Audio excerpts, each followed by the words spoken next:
Bem-vindos ao Política Podcast. Nosso convidado de hoje é o Carlos Muniz. Foi engenheiro, metalúrgico, engenheiro ambiental, professor de planejamento ambiental e foi nosso vice-prefeito eleito em 2012. Gostaria que você falasse um pouco mais sobre a sua formação, Muniz. Obrigado pela visita. De nada, é um prazer aqui, é um bate-papo da realidade, né? Isso. Bom, tem que ter alguma vantagem você fazer 75 anos. Né? Eu me formei engenheiro metalúrgico pela PUC, depois fiz uma especialização de engenharia sanitária e ambiental pela UERJ, fiz também depois uma pós em engenharia de petróleo pela Faculdade de Filosofia de Macaé e, por último, eu fiz engenharia de segurança do trabalho. E como foi a sua passagem pelo INEA? Olha, foi em duas etapas. Eu fui gerente da antiga FEEMA, atual INEA, né, em 2007 e 2008. E depois eu fui gerente do Centro de Controle Operacional. Aí eu peguei lá 2009, 10, 11 até 2012, quando eu saí para ser candidato aqui.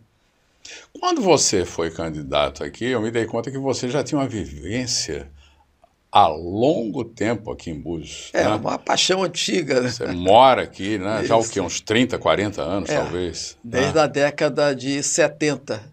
Olha só. Então você acompanhou esse crescimento desordenado da cidade ao longo dessas décadas, Muniz. E a primeira abordagem que eu gostaria que você fizesse é sobre a ocupação, né, da território de Búzios, da área toda, né? Como é que as famílias, a formação cultural, como foi a migração, o assentamento dessas pessoas que chegaram nessas áreas, como é que você viu essa ocupação territorial da cidade? Olha, Alcântara, eu vou fazer a narrativa do que eu vivi, né? Aqui em Búzios, na década de 70, ainda era um local assim, que era um mito no Rio de Janeiro. Era um local visto como um local exótico, de refúgio de milionários. Sim. E de dificílimo acesso. Por exemplo, uma época como essa chuva que deu agora, esses 2 dias, ficava difícil. O acesso único era por Cabo Frio. E a estrada era terrível. Eu lembro que, às vezes, você ficava 2, 3 dias sem passar carro daqui para lá, para Cabo Frio e vice-versa. E era maravilhoso, era um paraíso. Eu comecei indo à Ferradura, que só tinha 2 casas, e depois descobri Jeribá, em 74, foi uma paixão terrível, assim, avassaladora. Não queria ir embora, aluguei uma casa, até a casa do Daio, junto com sócios.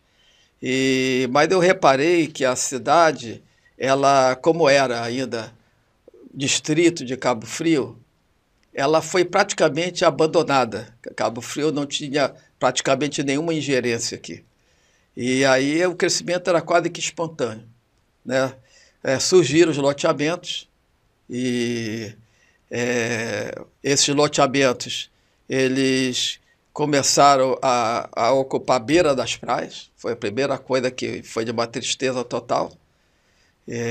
Porque se você comparar com as outras cidades litorâneas, pela própria lei brasileira, você não tem o lote de beira de praia. Você tem sempre orla, né? E aqui não. Como foi a Cabo Frio, acho que não dava a importância devida, ainda também não existia pessoas com formação na área urbanística para ir com força política para determinar um padrão. Você tem o estilo de ocupação americano. Quase, aquelas casas, aquelas mansões de frente direto para o mar. Você diria que houve uma ocupação privilegiada de certas áreas e em outras? Sem dúvida. Até fora da península? Até a questão dos condomínios. Se a gente olhar o condomínio Amarras, você vê que ele dividiu o Jeribá em 2 partes, quase estanques. Você tem que fazer um contorno gigantesco para sair de um canto de Jeribá para chegar do outro, porque o Amarras está bem no meio, separando os 2 lados. Se você olha aqui o condomínio Greenville, e a área que ele ocupa, a área vazia também, você vê que transforma a Rasa em aglomerados satélites. E o adensamento populacional da Rasa, como é que chegou isso? O adensamento foi porque a Rasa, eu vejo aqui uma hierarquia social. Você tem o pessoal do centro,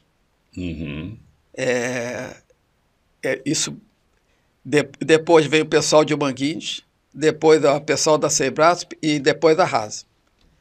Na minha opinião, o pessoal do centro se acha a ser a elite da cidade. E essa sequência se dá em detrimento da Rasa. Certo. Se você observar, a palavra porta. É uma porta, né, de entrada. E onde está a porta? Onde foi colocado o pórtico? E essa colocação, ela é uma presença física de uma ideia. Porque a lei de uso do solo fez a mesma coisa. Pela lei de uso do solo, determinadas atividades comerciais não poderiam acontecer na Rasa. E também a forma da ocupação. Eu lembro que eu fui secretário do primeiro governo, secretário de Meio Ambiente. E a gente tinha crises internas em função da ocupação, do tipo de ocupação. Eu lembro de ter ido na Rasa, embarguei uma série de obras na primeira rua esquerda, acho que é a Rua Brasil, de quem entra ali do Cruzeiro, indo paralelo ao Greenville. E conversei com os moradores, fiz uma reunião, expliquei, falei, gente, olha só, é importante ter a calçada, porque você vai precisar da calçada, porque a mãe com o carrinho de bebê, ela não pode ficar circulando no meio dos carros na rua. O idoso, e tendo calçada, você passa a valorizar o seu imóvel. Sim. E a outra questão é você dar um recuo para ter uma cisterna, para poder receber água. Naquela época não tinha... Você falou em cisterna, me ocorre o seguinte. Mas daí e o saneamento? Os moradores aprovaram. Mas depois houve uma outra voz que veio e falou, não, Muniz é um filósofo. Não tem que ter nada disso. E nós temos hoje a Rasa. Primeiro, a gente estava falando sobre a questão de Secretaria de Planejamento, e que na realidade seria uma Secretaria de Planejamento Urbanístico. Mas hoje, se você olhar a Rasa, as calçadas são de favela, as calçadas são da largura dessa mesa. A hierarquia viária que o urbanismo propõe sempre... Não houve um tratamento urbanístico privilegiado aqui e lá um tratamento de segunda. De terceira, eu diria. Então agora eu acho que ainda temos espaços, né? E eu acho que esses espaços ele tinha que atender, primeiro, a criação de vias de escoamento, porque está sendo planejado, já está assim, próximo de começar uma obra de asfaltamento aqui da estrada da Bahia Formosa. O que vai ser do Cruzeiro a hora que a estrada da Bahia Formosa estiver asfaltada? Já que ela atende desde Rio das Ostras a Cabo Frio, todo mundo vai passar por aqui. Bom, isso é só um exemplo. Na realidade, você tem a distribuição espacial, ela repete o que o Brasil propõe entre as classes sociais. Rio de Janeiro, a viagem que você faz, saindo da Lagoa Rodrigo de Freitas, entra no Túnel Rebouças e sai lá do outro lado, numa avenida que era linda, né, que é a Paulo de Fronten, que era cheia de flamboyantes. A paisagem é diferente. Laranjeiras, Catumbi. Né? Essa viagem é uma viagem de 400 anos, 300 anos. Né? Eu lembro que a história conta que o passeio público no Rio foi criado para que as famílias de origem europeia tivessem lugar por onde passear, já que as ruas eram ocupadas pelo povo, pelos negros, pelos mulatos, pelos caboclos, pelos índios. E noto que isso não é uma lei, não é uma regra escrita. Mas acaba sendo, todo mundo aceita. A antropologia ela tem uma regra. Tome cuidado com aquilo que você considera normal. que eu considero natural, porque natural é natural, natural vira normal e o normal vira normativo. Então aqui... É uma norma aceita. É uma norma aceita. Ninguém sentou, olha, quando a gente for fazer a lei de uso do solo, vamos deixar rolar lá na rasa, calçadinha de favela, não vamos permitir ter comércio, de jeito nenhum. Porra, vamos fazer uma lei que beneficie esse lado de cá e lá fique sempre como se fosse a senzala. Que na realidade eu vejo hoje Búzios, a região do pórtico para dentro e a região do pórtico para fora, Casagrande e senzala, com algumas ilhas de excelência, que são os condomínios fechados. E esses condomínios fechados, eles têm todas as vantagens internas de segurança, de arruamento, com calçada, com arborização e tal. Não cedem nada para a coletividade, não tem espaços para colocar um posto de saúde, para colocar uma escola, usufrui a malha viária da cidade e não tem o retorno que deveria ser de ter interligação entre os diversos setores da cidade. Muniz, nós vivemos isso tudo nos últimos 30 anos. E nós estamos daqui a 40 dias diante de uma eleição para prefeito e para vereadores de Búzios. Esse quadro pode se alterar nos próximos 30 anos?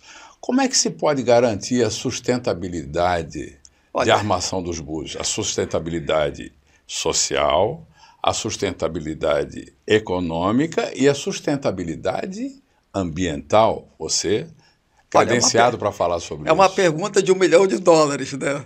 Mas, olha, eu acredito muito no poder da educação, né? A gente está vivendo uma campanha sem propostas. Essa que é a realidade, né? Ninguém tem proposta.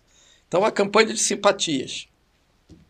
Eu sou simpático, eu aperto a tua mão, eu te dou um abraço, eu paro no bar para tomar uma cervejinha, aí eu vou lá, pela simpatia, aperto a mão de todo mundo e tal. E a cidade acostumou a não... discutir propostas. Até porque eu participei de campanha. Mesmo quando tem as propostas, o cara que ganha depois não cumpre o que propôs. E ninguém cobra, né? Você tem a figura da compra do voto, por exemplo, que é uma irregularidade, mas que acontece. E a pessoa que vende o voto, ela, por incrível que pareça, a parte dela ela honra. Ela vai lá e vota no cara que comprou o voto dela. Mas com a certeza que o cara não tem nenhum compromisso com ela. E retribuir. E acho que é uma vantagem quando ganha R$200, quando ganha 150. Então eu vejo a cidade, ela sob ameaça da ignorância, né? Porque tem registros históricos aqui da região. Eu lembro de um texto que eu li sobre a ocupação humana aqui. Aqui tinha uma etnia indígena que vivia da coleta. Então, mar, ostra, época disso, daquilo, ter a fruta. Século XVIII, século XVII. Não, isso lá atrás. E teve um grupo que veio de perto de Itaipu, que era chamado Grupo Itaipu de Índios, que vieram e tomaram. Por quê? Eles já tinham conseguido plantar a mandioca, então eles tinham alimentação regular. Então, mais fortes chegaram e tomaram a região aqui. E daqui se espalharam para a região toda da Norte Fluminense. Eu estou contando isso porque a gente está com a possibilidade de acontecer igual. Sim. A cidade tem uma oferta de lotes muito pequena, a área é pequena, talvez seja o menor município do estado em área, e valorizadíssima. Ou seja, não há para onde crescer mais. Não há para onde crescer. Esse volume de habitantes que chegou nos últimos 30 anos, se ele continuar nesse ritmo, é a atividade? Se a gente passar de 60 para 100 mil pessoas, não há espaço aqui físico. E qual a atividade financeira, qual a atividade econômica das pessoas? Que vai sustentar. As pessoas sempre falam em turismo, mas a construção civil, ela tem um espaço enorme dentro da cidade. Por isso eu me referi, Muniz, vou repetir, à sustentabilidade econômica. Como é que ela se dará nos próximos 30 anos? Qual é o meu temor? Primeiro, a verticalização. Eu vejo municípios aqui do entorno já propondo 4 andares, 5 andares. Aquela calçadinha de favela, ela vai começar a ter peso na história a hora que você meter 5 andares. Uhum. Eu não estou com 75 anos, provavelmente um dia eu vou dizer, pô, bem que o Muniz falou, porque vai ter aquele momento. Eu vejo duas ameaças. Verticalizar é uma primeira ameaça, porque isso já foi até ventilado, e a questão de você ter as parques da cidade em terra, todos com áreas verdes. Porque esse mercado da construção, ele vai começar a bater no limite e vai ficar olhando para as áreas verdes. E eu já participei de 2 audiências públicas, convidada porque algumas entidades me chamaram e tal, para discutir a revisão das áreas protegidas da cidade. E sempre a pessoa fala assim, não, eu estou lutando pelo emprego, esquecendo que o emprego que existe disponível é porque a cidade tem um meio ambiente muito bonito, muito rico em diversidade. A sustentabilidade ambiental implica no cuidado com a cidade, né, no tratamento paisagístico dela, no saneamento, na limpeza. Implica em ter consciência disso, em as pessoas terem a noção de causa e efeito. E a ignorância, ela não contribui nada com isso.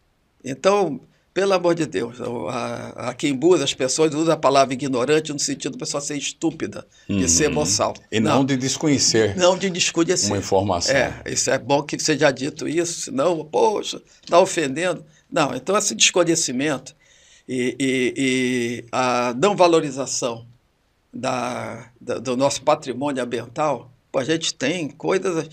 Eu lembro do pessoal do Jardim Botânico me falando que se você pega um quadrado de, sei lá, 500 metros quadrados da mata daqui e for comparar com um quadrado igual de uma mata de clima temperado, aquela paisagem que a gente vê, as árvores todas cor de laranja, é porque só tem uma espécie de árvore.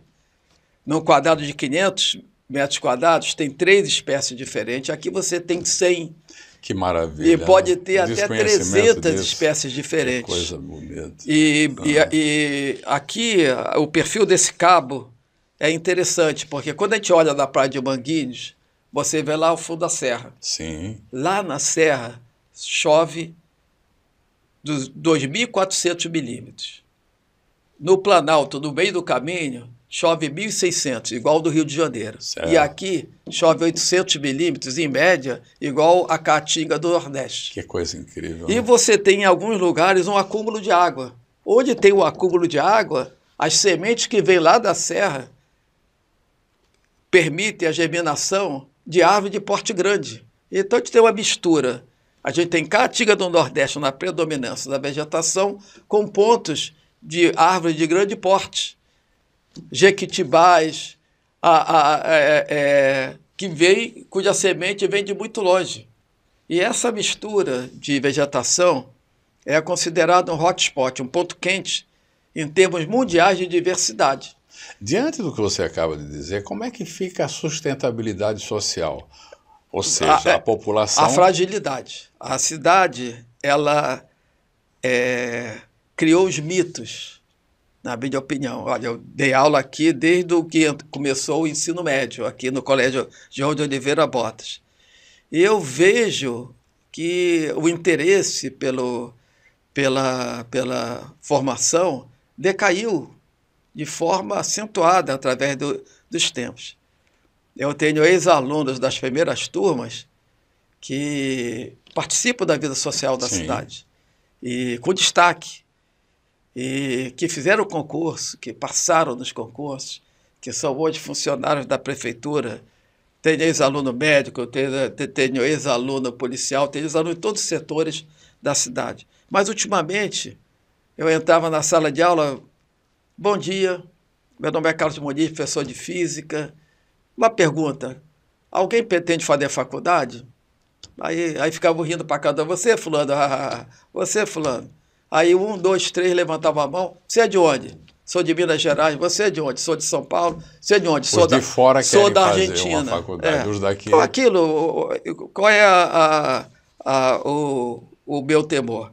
É a gentrificação, que é um termo urbanístico de quando você tem um projeto caro implantado num lugar, valoriza o entorno, sobe o imposto e as pessoas também aumentam a proposta financeira e as gerações começam a vender.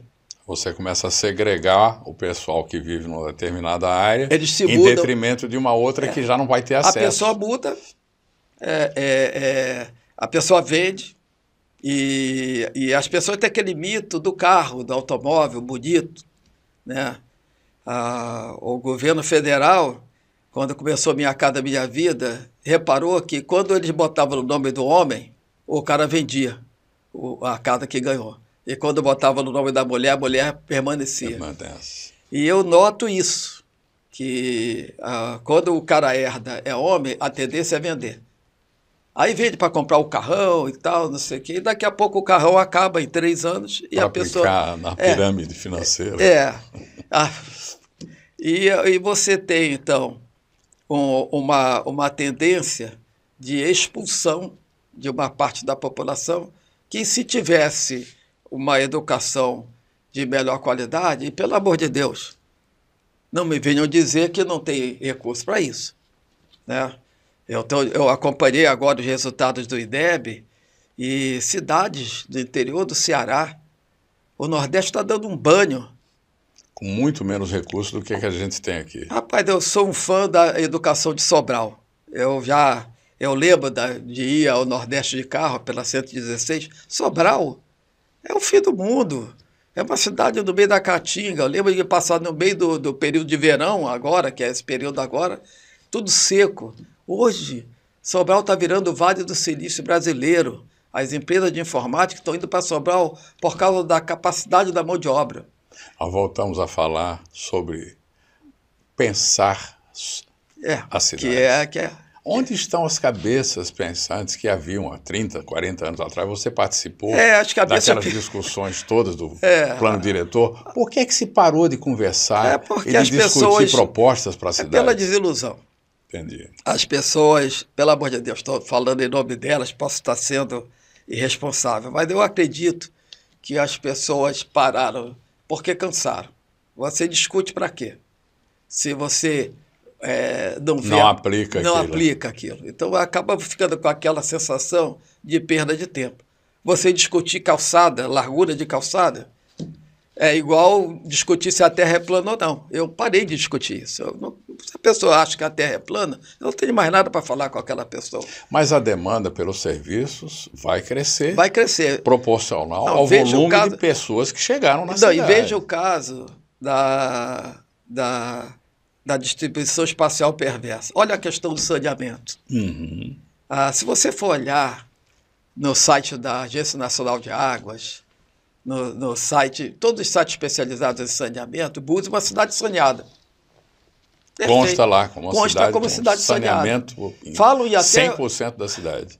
Pelo amor de Deus. Mas por que eles acham isso? Porque, de novo, aquela questão. A Casa Grande tem rede de coleta de esgoto, mas repare, a rede de coleta, até agora, o novo marco do saneamento, que acho que tem 2 anos, ela obrigava o morador a se ligar. E ligar numa rede de coleta, no caso de Búzios, é complexo, porque você tem o cano, às vezes, pressurizado, porque a cidade é muito horizontal, não tem queda por gravidade. Então, você liga, está escada a voltar. Tem que colocar uma válvula de retenção e vir. Tem alguns cuidados, é um investimento que o morador nem sempre faz. E eu fiz uma perícia em 2019 em Araruama, Saquarema e Silva Jardim. E fui avaliar os impactos na lagoa, nas 2 lagoas, Lagoa de Araruama, naqueles municípios, e Lagoa de Saquarema. E reparei que tem rede de coleta na Zona Sul, entre aspas. A gentrificação. Quer dizer, no Leblon, Ipanema, Copacabana, comparando com o Rio, tem rede de coleta. Repare aqui em Búzios. Tem rede de coleta, e João Fernandes tem. Bacana. Tem no centro? Tem.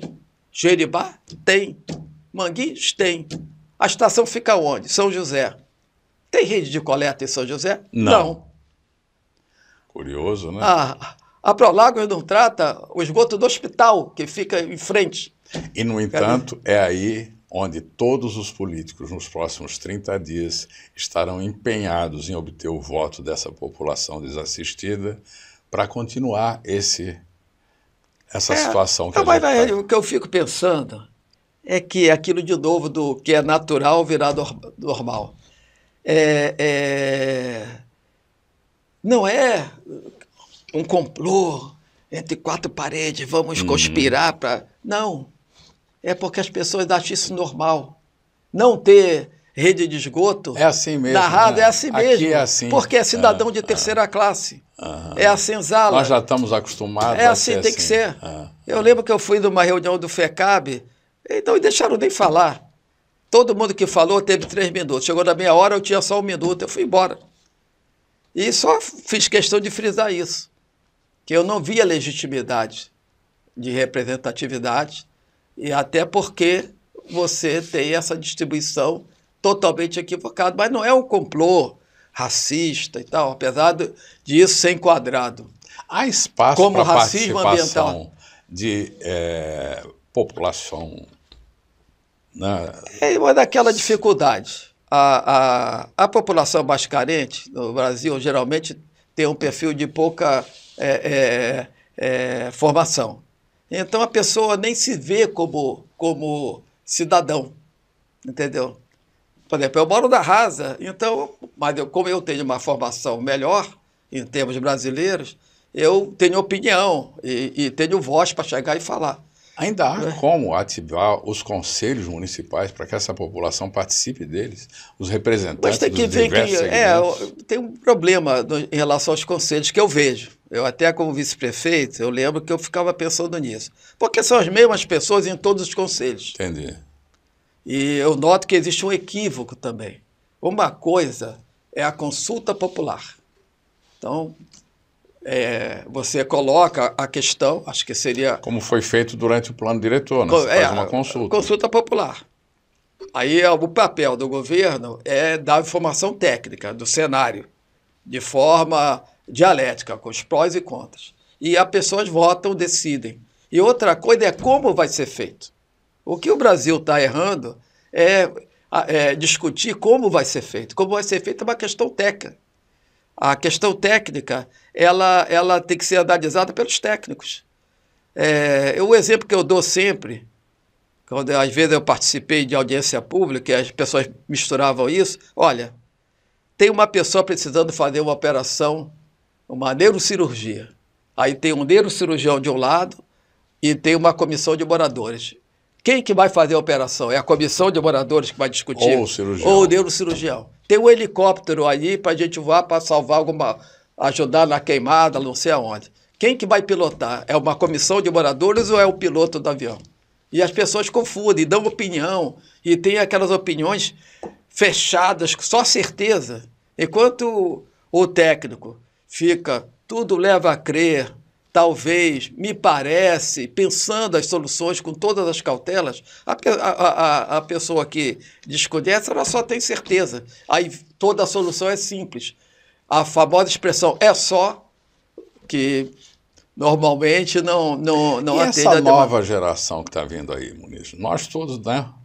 Dentro, em breve, já não estaremos mais aqui. Então, esse pessoal que está chegando... Eu acho que vai ser uma geração de mudança, Alcântara, porque a cidade está... Eu vejo a cidade, assim, num momento de muita mudança social. Repare, o Aretê, pronto, vai ter mais de 2.000 casas.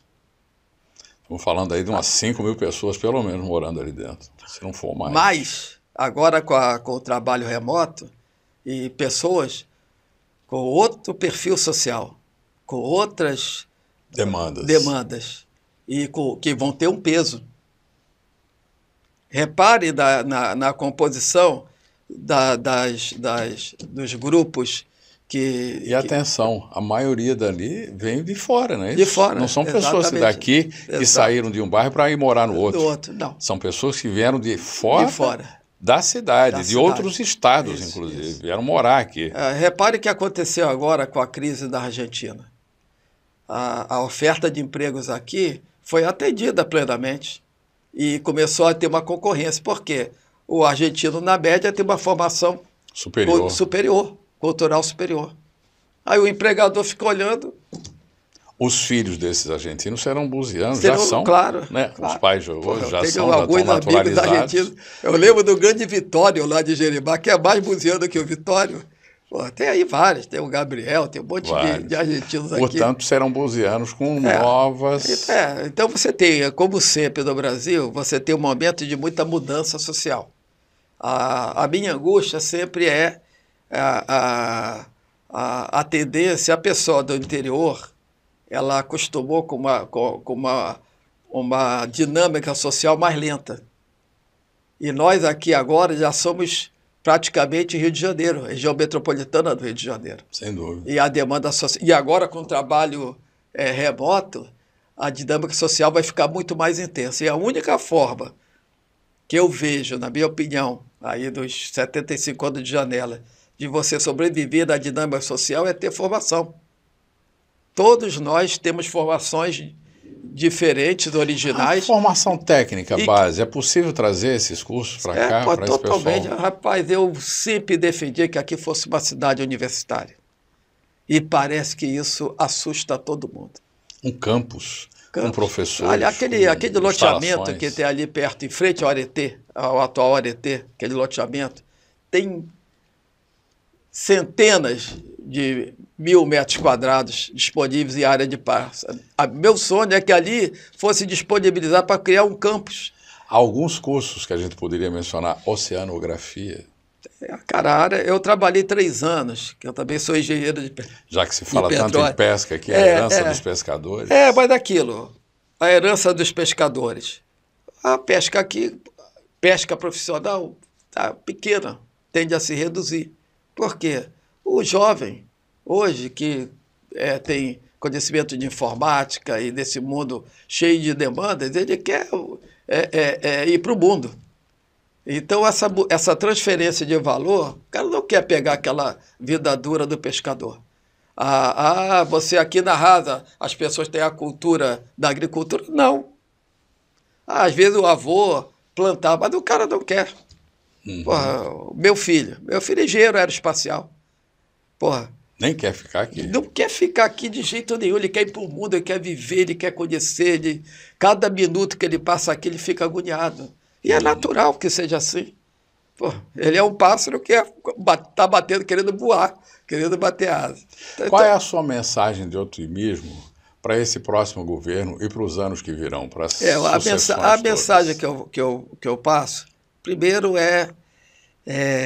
ver com esse olhar da diferença, né? De viabilizar as áreas verdes, de investir no ecoturismo. A gente tem um potencial enorme no ecoturismo.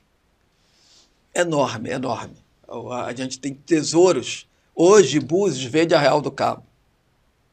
Hoje, eu lembro que tem uma loja de turismo, agência de turismo ali na Turibe de Farias, que o cartaz é Arraial do Cabo, na frente. Ou seja, dá um treinamento, dá uma formação para o ecoturismo. E profissionalizar. Porque os destinos de ecoturismo ele tem uma capacidade de suporte.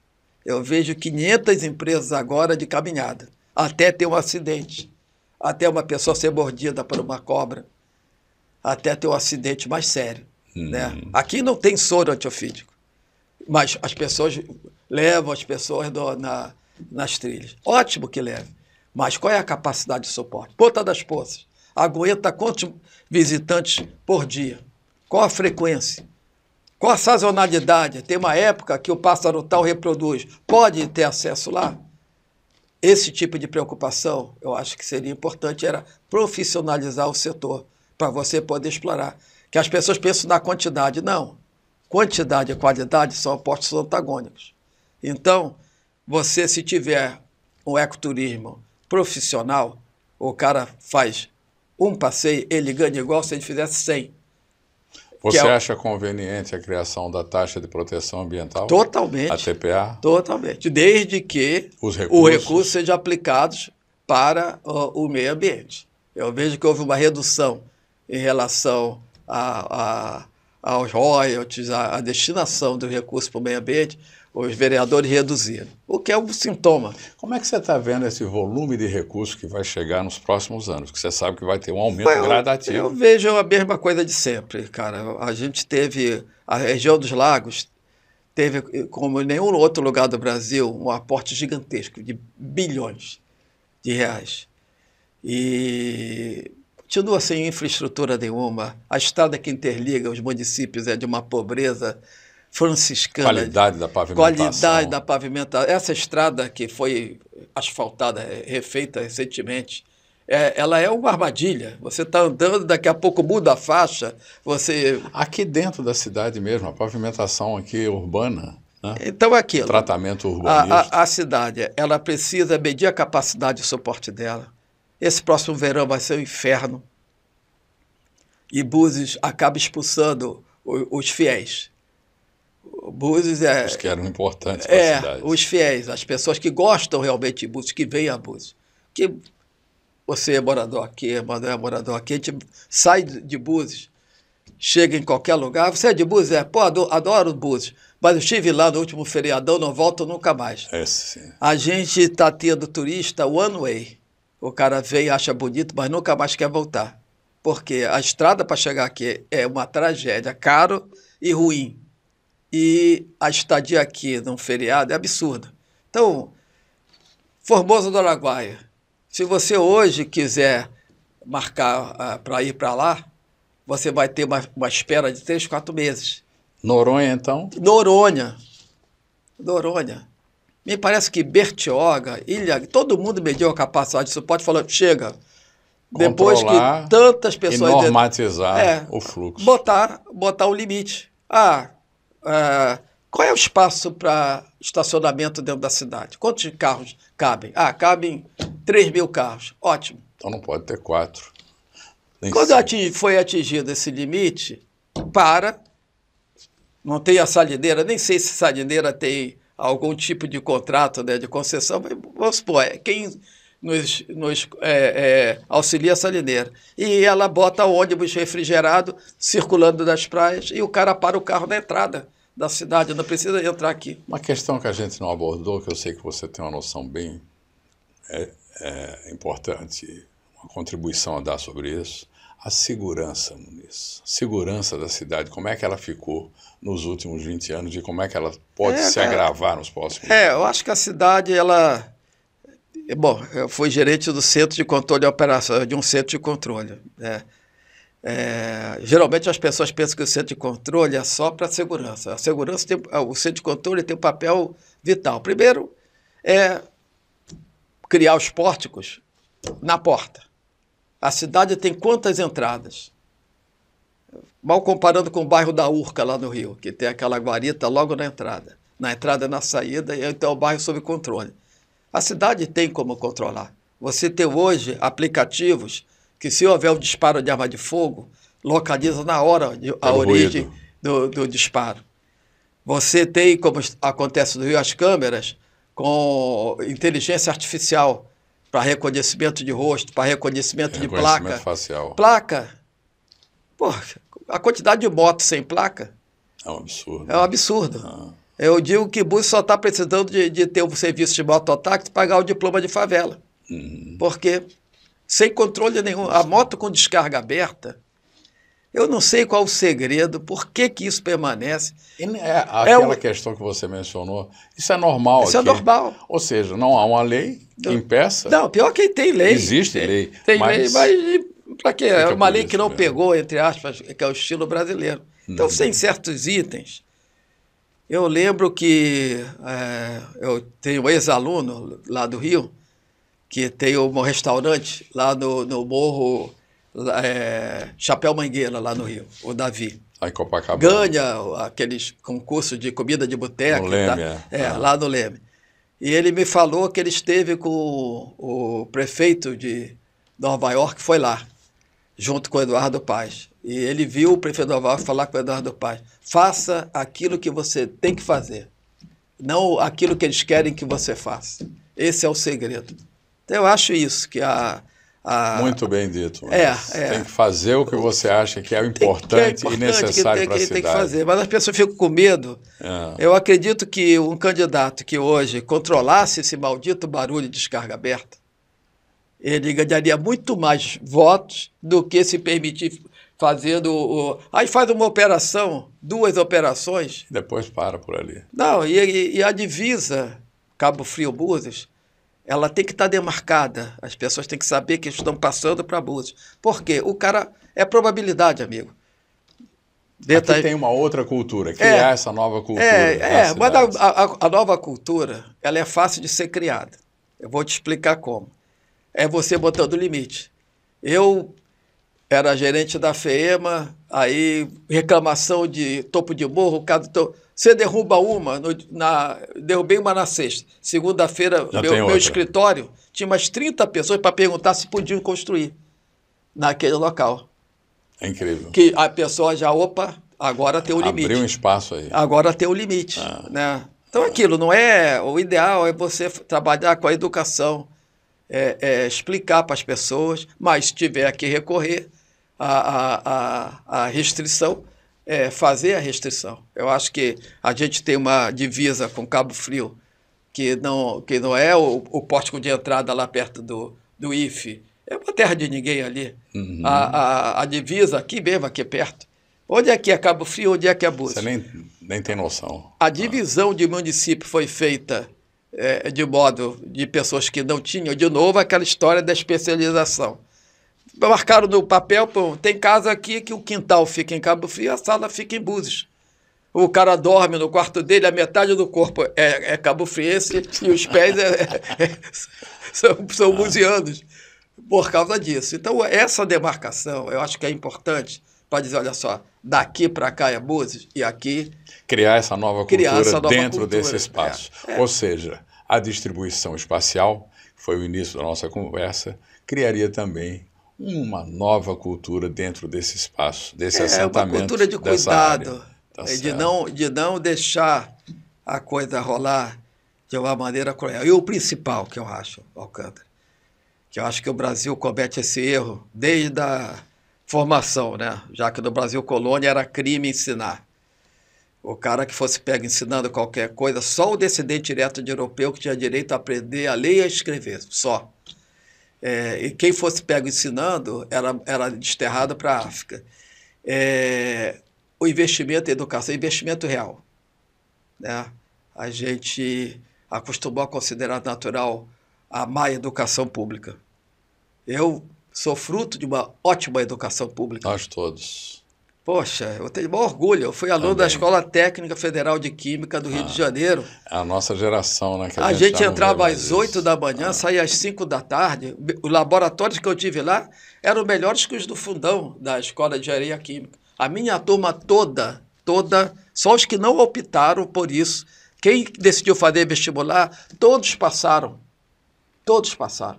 As vagas que sobraram foram para o Santo Inácio, para o São Pedro. Hoje não. Hoje você tem uma cota. Eu vejo o pessoal brigando contra a cota. Eu vejo idiota, o pobre de direita, brigando contra a cota. Pô, pelo amor de Deus, cara. Hoje, a diferença de ensino entre a escola privada de qualidade, cuja a mensalidade está de 5 a 12 mil, não é assim grande, é abissal. Tem escolas que formação de lideranças mundiais, que são 12 e 14 mil por mês, que desde o primeiro segmento o aluno já tem aula em inglês. As crianças já falam outro idioma. As daqui mal falam português. Fizeram uma mudança na legislação do ensino e o professor de matemática é um engenheiro. O professor de biologia é um biólogo. E eu vejo, de novo, aquela opinião. As pessoas também dão opinião na educação. Tem nenhuma formação, tem uma experiência no setor, mas acha isso, acha aquilo. A diferença ficou sólida, ficou extensa, grave. Grave. Eu vejo o Brasil hoje... Dois vasos que não se comunicam. Eu lembro que antigamente eu falava da Índia, que era uma sociedade de castas. E que ela se justificava através da religião. E aqui está acontecendo igual. Aqui criaram o mito do merecimento. Cara, meu filho, a primeira escola dele, eu lembro de levar ele ainda pela mão, foi Santa Rosa. Muniz, nós chegamos naquele limite que é desagradável. A conversa está tão boa e eu vou ter que interromper. Prazer. Mas eu quero agradecer a sua visita, dizer que, né, as portas estão abertas para que você volte. Valeu. E a gente muito agradável aqui, foi uma experiência boa. Muito obrigado. Até desculpe a toda essa... Não, foi ótimo. Obrigado, Muniz. Foi um grande prazer, cara. Obrigado. Valeu.